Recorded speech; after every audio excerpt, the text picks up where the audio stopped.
1982 में राशि प्रोडक्शन की फिल्म सारांश से अपने करियर की शुरुआत करने वाले अभिनेता अनुपम खेर अब तक 520 फिल्मों में अभिनय कर चुके हैं। अनुपम खेर उन कलाकारों में से हैं जिन्होंने सिर्फ भारतीय सिनेमा में नहीं बल्कि विदेशी सिनेमा में भी अपने अभिनय का जलवा बिखेरा है।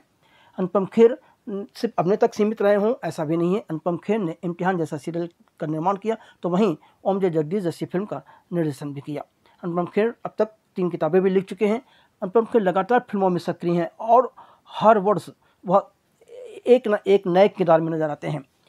इन दिनों वह फिल्म ऊंचाई को लेकर चर्चा में है, जो कि राशि प्रोडक्शन की फिल्म है। इस तरह 40 वर्षों बाद अनुपम खेर ने राशि प्रोडक्शन की फिल्म में वापसी की है। इस फिल्म को लेकर वह काफ़ी उत्साहित भी हैं। हाल ही में अनुपम खेर ने फिल्म संगम चैनल के साथ में बातचीत की। अनुपम खेर जी, फिल्म संगम चैनल पर आपका स्वागत है। सर, आपका 40 साल का करियर हो गया जी। राशि से ही आपने करियर की शुरुआत की थी और ये ऊंचाई भी राशि की है। इन 40 साल के करियर को आज आप किस तरह से देखते हैं? भगवान की दया रही है, लोगों का प्यार रहा है। वरना एक फॉरेस्ट डिपार्टमेंट के क्लर्क का बेटा जो 37 रुपये लेकर 3 जून 1981 को शिमला से चंडीगढ़, चंडीगढ़ से दिल्ली, दिल्ली से लखनऊ और लखनऊ से मुंबई आता है और आज राजश्री के ऑफिस में राजकुमार बड़जात्या के कमरे में बैठकर जहाँ पर मैंने ऑडिशन दिया था, आपसे अपनी 300, 300, 520वीं फिल्म के बारे में बात कर रहे हैं। मतलब और तो कोई ख्याल आता ही नहीं है सिवाय इसके कि God has been very kind to me and it's very humbling. बहुत ही अपने आप पर गर्व भी होता है और भगवान की कृपा का भी एहसास होता है। इन 40 साल के जो आपके करियर उसमें उतार चढ़ाव क्या रहे? बहुत उतार चढ़ाव है, तो जिंदगी में उतार चढ़ाव है। काम तो जिंदगी का एक हिस्सा है, बाकी तो जिंदगी है ना। जिंदगी में सिर्फ अब आप पत्रकार हैं, आप बाकी काम में आप बाप भी हैं, आप पति भी हैं, आप बेटे भी हैं, आप एम्प्लॉयर भी हैं, एम्प्लॉय भी हैं। तो उतार चढ़ाव वो जिंदगी का क्या फायदा जिसमें उतार चढ़ाव ना है? सही बात है। उतार चढ़ाव तो आपको परिपक्व करते हैं, उतार चढ़ाव आपको वो इंसान बनाते हैं जो आपको बनना चाहिए। तो मैं उतार चढ़ाव की तरफ ज़्यादा ध्यान नहीं देता, बिकॉज लगता है कि तो जिंदगी का एक हिस्सा है। जैसे उतार एक हिस्सा है, वैसे चढ़ाव एक हिस्सा है। अगर चढ़ाव हिस्सा है तो उतार एक हिस्सा है, फेलियर हिस्सा है तो सक्सेस हिस्सा है, सक्सेस हिस्सा है तो फेलियर हिस्सा है। बिल्कुल सर। वो सड़क ही क्या, वो सड़क पे चलने का फायदा ही क्या है जो बिल्कुल सफाचट, जब तक उसमें खाइयां ना हो, उसमें कांटे ना हो, स्पीड ब्रेकर्स ना हो, उनको लांग के जब आप अपनी मंजिल पर पहुंचते हैं तो लगता है कि अरे यार मैं क्या सफर तय करके आया हूँ। बिल्कुल सही। तो ये मेरा ऐसी मुझे एक फीलिंग है। आपके करियर की शुरुआत राशि की फिल्म थी सारांश, उससे हुई थी। अब आप ऊंचाई आपने उनके साथ की, तो इतनी जो गैप के बाद ये जो ऊंचाई जब आपका ऑफर मिला, पहले मन में क्या बात आई थी आपके? ऊंचाई का ऑफर मुझे उस दौरान मिला, अपनी जिंदगी के उस पायदान पे मिला जब मैं अपनी लाइफ में भी वो सोच रहा था जो ऊंचाई का सब्जेक्ट है। मैं अब 70 साल का हूँ, 67 ईयर्स का हूँ। तो 60 साल की उम्र मुझे लगा कि अब मुझे नए सिरे से जिंदगी को री इन्वेंट करना चाहिए। अब मैं नए तरीके से, नई सोच से जिंदगी जीना चाहता हूँ। तो उसके लिए मुझे क्या करना चाहिए? तो उसके लिए मैंने सोचा सबसे पहले तो फिजिकली अपने आप को चेंज करना है। जो मैं जैसा लगता हूँ, जैसा दिखता हूँ, मतलब not face wise but body wise, weight lose करना चाहिए, मुझे व्यायाम करना चाहिए, मुझे बॉडी वेट ट्रेनिंग करनी चाहिए, चलना चाहिए ताकि वेट लूज हो, ताकि मुझे देख के लोग कहें अरे यार ये तो डिफरेंट लग रहा है, इसका मतलब अगर ये कुछ डिफरेंट कर रहा है तो हमको उस पर यकीन करना चाहिए। और यही कहानी हम 3 दोस्तों की है कि हम 65 के करीब के हैं, सब लोग उससे ऊपर ही हैं। और मौका एक ऐसा आता है, हादसा एक ऐसा होता है कि चौथे दोस्त की वजह से इनको जो उसकी ख्वाहिश थी, जो डैनी साहब का कैरेक्टर कर रहे हैं भुवन फिल्म में, वो उनकी ख्वाहिश थी कि हम उनकी जो अस्थियां हैं वो एवरेस्ट बेस कैंप पे बिखेरें। अब हम रेगुलर लोग हैं, मेरी किताब की दुकान है, बमन के कपड़ों, लेडीज के कपड़ों की दुकान है, अमित जी राइटर हैं। हम ऐसे सुपर ह्यूमन नहीं है कि हम कुछ कसरत करते हैं या हम पहुंच जाएंगे। हमारे लिए बहुत मुश्किल है, मगर वो करते हैं और उसमें उन्हें तकलीफ से गुजरना पड़ता है, परेशानी से गुजर। हम तो एक्चुअली में एवरेस्ट बेस कैंप के पास गए थे, हम एक्चुअली गए थे, हमने वो सब उस पहाड़ों पर हम चले। तो दोनों चीजें जब साथ मिली तो इसका ध्येय कुछ, इसका उद्देश्य कुछ अलग हो गया। लेकिन वही जो चीज है वो लोगों तक पहुंच रही है। लोगों को ये ट्रेलर बहुत पसंद आ रहा है, बहुत पसंद है। हाँ, मैंने कोई ऐसा इंसान नहीं देखा ना सोशल मीडिया पर ना इंटरनेट पर जिसने इस ट्रेलर की बुराई की है। क्या? क्योंकि उनको, और ये सिर्फ ये नहीं कि बुजुर्गों को पसंद आ रहा है, यंगस्टर्स को भी पसंद आ रहा है। तो मेरे हिसाब से ये दोनों की journey, Anupam Kher the person, Anupam Kher the character, journey एक है, तो मुझे बड़ा अच्छा लगा। आपको लगता है कि आपने जो पहले से ही अपने आप को फिजिकली तंदुरुस्त करना शुरू किया, व्यायाम करना शुरू, उसका फायदा मिला इतनी ऊंचाइयां चढ़ने में? हाँ, नहीं, मुझे वैसे भी चलना फिरना, मैं पहाड़ से हूँ, शिमला से हूँ, कश्मीर का रहने वाला हूँ, तो मुझे पहाड़ों पे जाना अच्छा लगता है, मुझे ट्रैक करना अच्छा लगता है।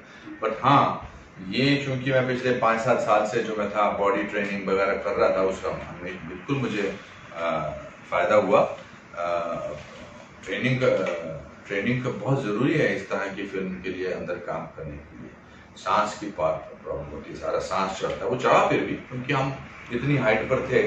बट बहुत फर्क पड़ा क्योंकि मैंने अपनी जिंदगी में फिजिकल ट्रेनिंग करनी शुरू कर दी थी 5-6, ऐसा लग रहा है जैसे इसी पिक्चर के लिए वो सब तैयारियां चल रही थी 5-6 साल से।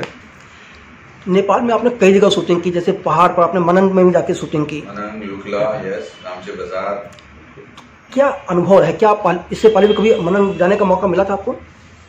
नहीं, मतलब हम कहाँ जाते हैं ऐसी जगह पे जहाँ पर रहने का इंतजाम बहुत अच्छा ना हो, वो ट्रैकर्स की लाइफ है।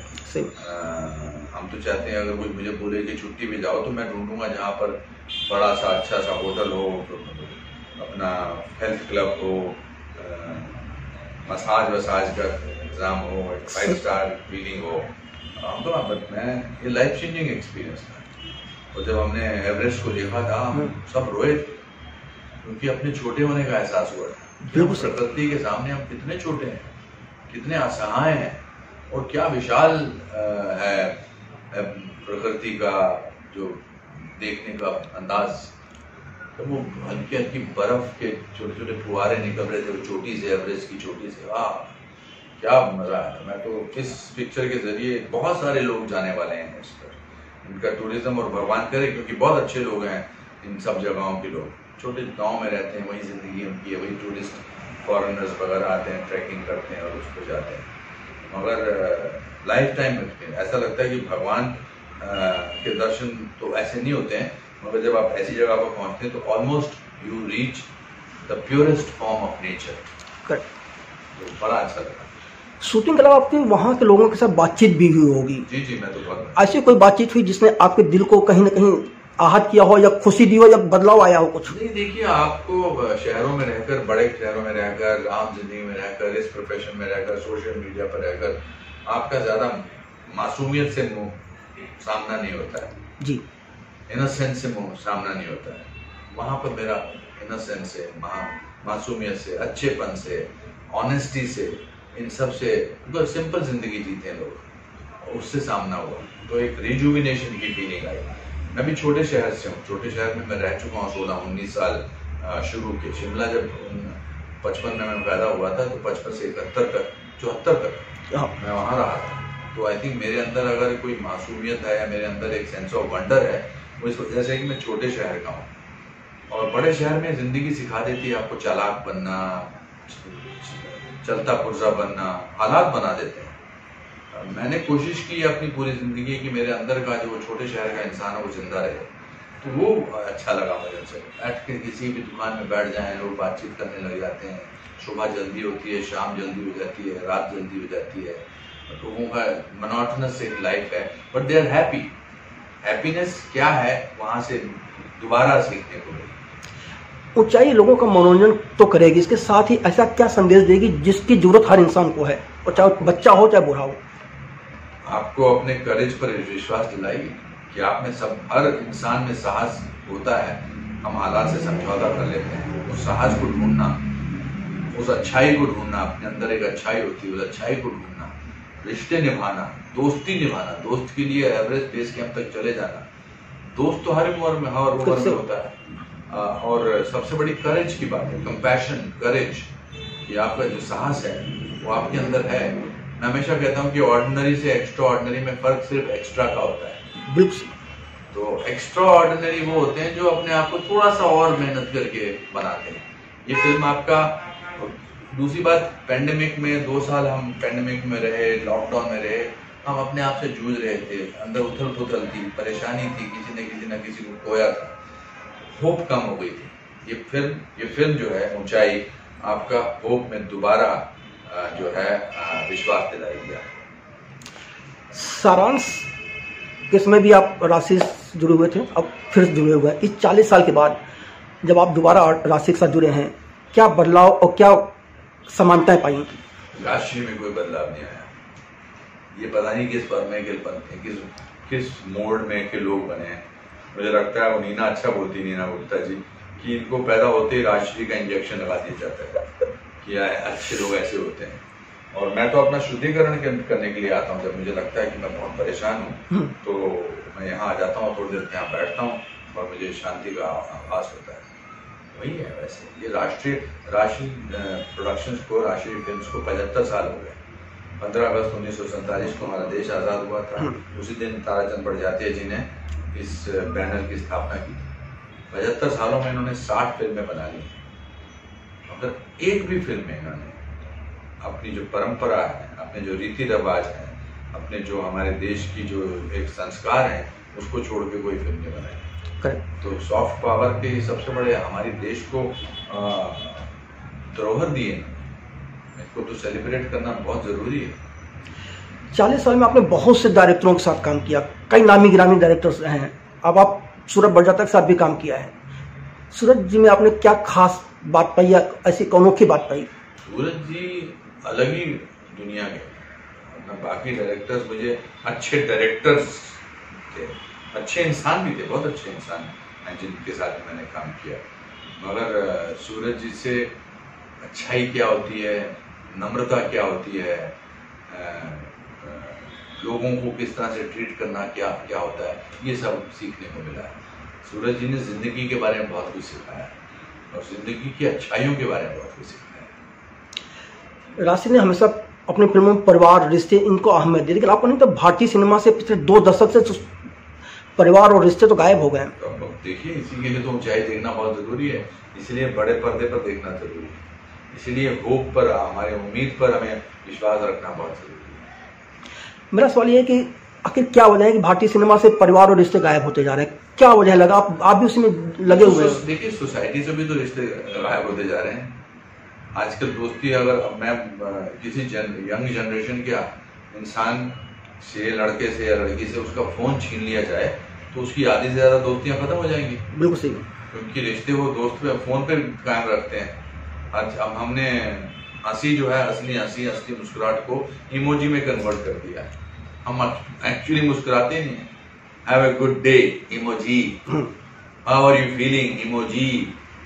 हम जो आमतौर पे सामने आमने बातचीत होती है वो तो हम करते ही नहीं। बट ये है राजश्री उम्मीद की वो किरण जो हमेशा जलती रहेगी, वो दिया जलता, कुछ ना कुछ चलता रहे। अनुपम जी, फिल्मी संगम चैनल से बात करने का बहुत बहुत धन्यवाद। धन्यवाद।